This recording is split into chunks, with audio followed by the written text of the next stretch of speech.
You all remember sometimes, some 11 days ago, the restrained national chairman of Labour Party, Julius Abure, was on air where he laced with falsehood through an interview granted to the press about the situation of things in Labour Party. And it is therefore expedient for us to set the record straight so that Nigerians will know who is saying the truth and who is not saying the truth. Among what he said that day was that the police has cleared him of perjury, forgery, and criminal conspiracy. I have with me here document that he publicly presented to the press. One on Ezeoko and the other on Murphy Imaseun. Ezeoko happened to be a gubernatorial candidate in Ebonyi in the last 2023 general election, while Murphy Imaseun was our House of Rep candidate in Edo State. But for us, we won't delve much into this because Abure, we know, is a criminal and a forger, and we believe he must have forged this document because there are certain contradictory statements here as written. I've given you to the press. Please, you can go. The fair document says on the expert, they said that Murphy Imaseun challenged his substitution in court. And the case went up to Supreme Court and he was declared as the candidate of Labour Party in Orio 1 Umwode constituency. And that controversy has resolved that issue in contention. Now, they now proceed to legal opinion. The police here, according to what Abure submitted, said Murphy Paul Imaseun and Iwe Iko Yenwen be charged for offenses of criminal conspiracy and giving false information to mislead the public servant, contrary to Section 97 and 178 of the Penal Code. What they wrote here was also what was written in the other one. But we want to make something very clear, that we do not believe this document here emanated from the Office of the Director General of Police. Because they said the complainant here is Murphy. Labour Party did not complain to the Commissioner of Police Escort. Our complaint was forwarded to the then Inspector General of Police, who directed the DIG, Fourth Headquarters, Mr. Abatunde Kukumo, to investigate the matter. And that matter had been conclusively concluded that a prima facie case had been established against Abure for forgery, perjury, and criminal conspiracy. Now, if a DIG has given us a certified true copy of the police investigation report, also that report was also duly certified by the FCTI court. I kept wondering if truly this document came from the police. A matter that had been decided by the DIG cannot be reopened by a Deputy Commissioner of Police. So if Abure is saying the police gave him, we therefore urge the police to carry out this arrest.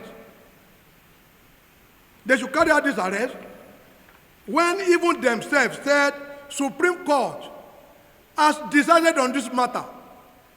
I want to make it very clear, we are not in a banana republic where anybody will just chunk out documents purported to come from police. The President of Nigeria cannot invalidate even the judgment of customary court.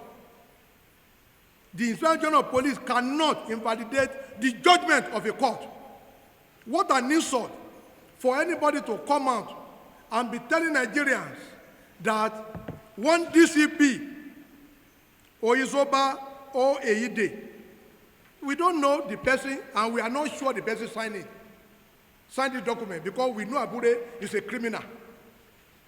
Why on earth will the police conclude that the matter has been decided by the Supreme Court and in the judgment Supreme Court confirmed Abure false signature? So they were now telling us that our law justices, they don't know what they are doing. So police will now consider themselves as an appellate court over judgment of a Supreme Court. This is a surprise, and we'll be calling on the Police Service Commission. We'll also be calling on the FCC, and we'll also be asking the Attorney General, they need to verify the authenticity of the document, because no police will tell you they want to review judgment of a Supreme Court. No police will tell you they want to review it. So if you want to charge somebody for criminal conspiracy, which court are you taking the person to? When even the higher court, the highest court in the land, has confirmed that that document was forged.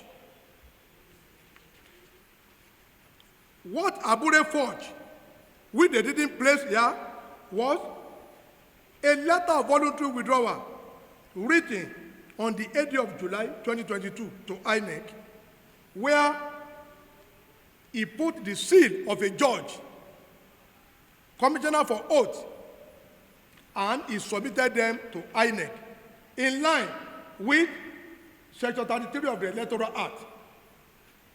We were not the one that submitted it.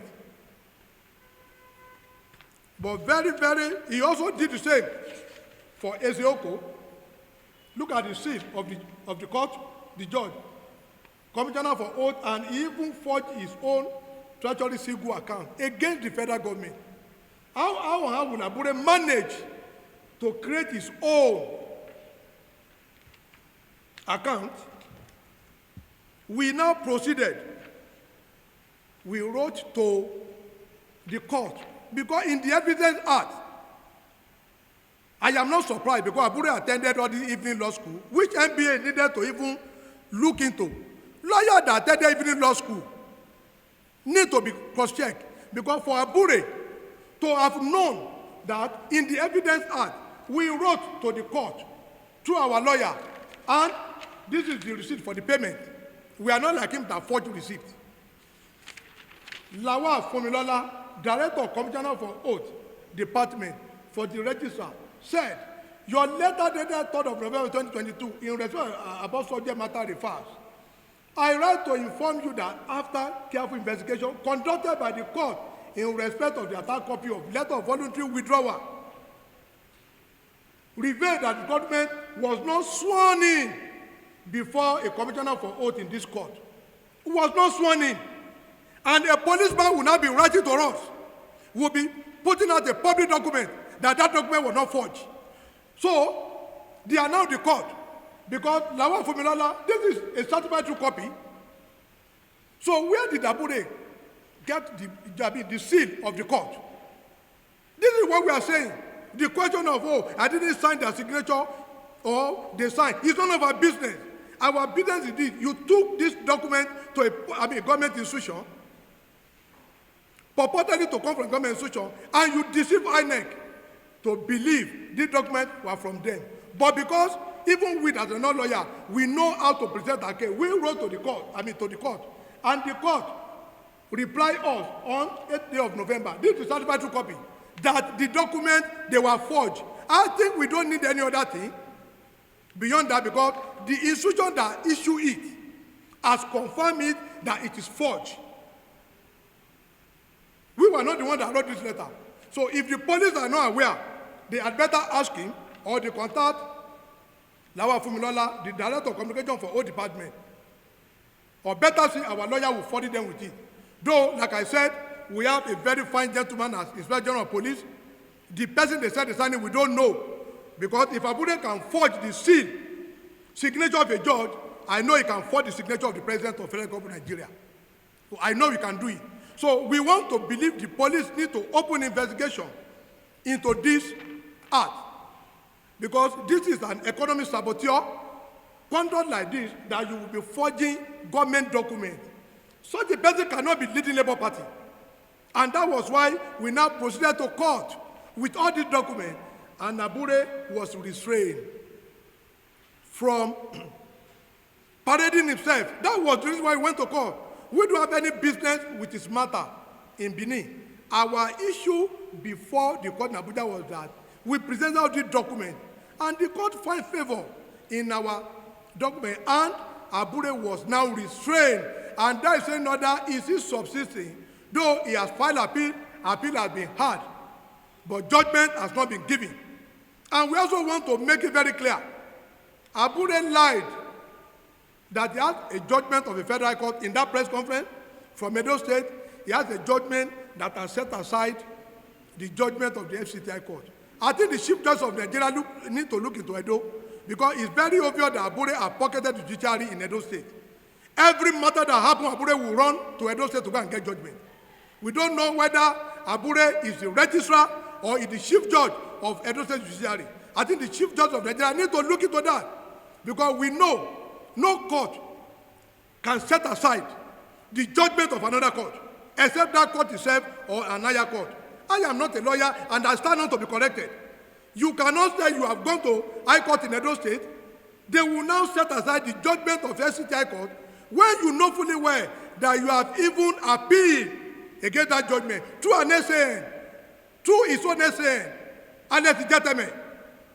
I think all of them need to just, lecture this guy, though he went to evening law school. I don't even know whether, he went to evening university to learn his law, but I'm not even sure whether he attended law school. I think that would be the function of the President of the Nigeria Bar Association, to carefully investigate this character, so that they will not be impugning on the integrity of that very noble organization. In our own, this is the copy of the police investigative report concerning Abure, and I've given you paragraph 4 said, recommendation. From the investigation conducted so far, a prima facie case of conspiracy, forgery has been established against the suspect. It is the police that said this.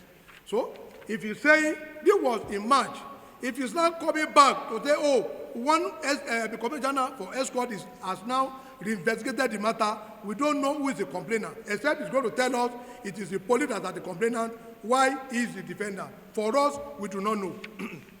On the INEC side, when we presented the copy of the judgment on the 11th of April, after the restraining order, Chief S.O. Onoja, SAN,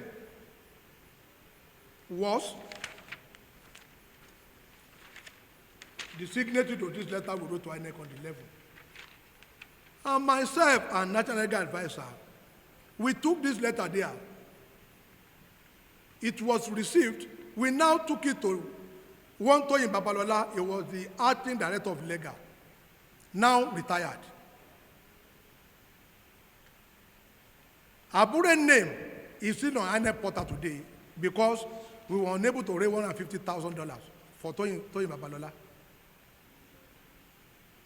I repeat, Abure's name is on the portal today of INEC because the former director, acting director of legal, compromises her position. She's one of the most corrupt women we have ever known. She refused vehemently that we have to produce $150,000 because if she suspects we are working for Tinubu. How are we working for Tinubu when we presented document for you and we gave her this? She said she will not obey it because as far as she's concerned, it is not in most of civil servant character to wait for their remuneration after retirement. But we should go and borrow $150,000, which we told her we don't have. So I am calling on INEC and the code of conduct. They need to record that woman from retirement. She should come and declare her asset. Because I know for a woman like that, she must have done a lot also for other people. And if she wants to go to court, she's free. But we want her to write petition to the police so that all of us will go there and explain ourselves. But I know that we have big problem with that department in our time. But to the chairman of INEC, let me state the category that the current legal department are doing what they were supposed to do. We do not have any problem with them, But during that woman, it was a hell of a story and hell of an association, because we couldn't get anything done through her except you are able to part with money. Because she claimed Abure is paying heavily, we also have to pay. That is our reason there. And therefore, that was the reason why she refused to obey this order. We have it on record.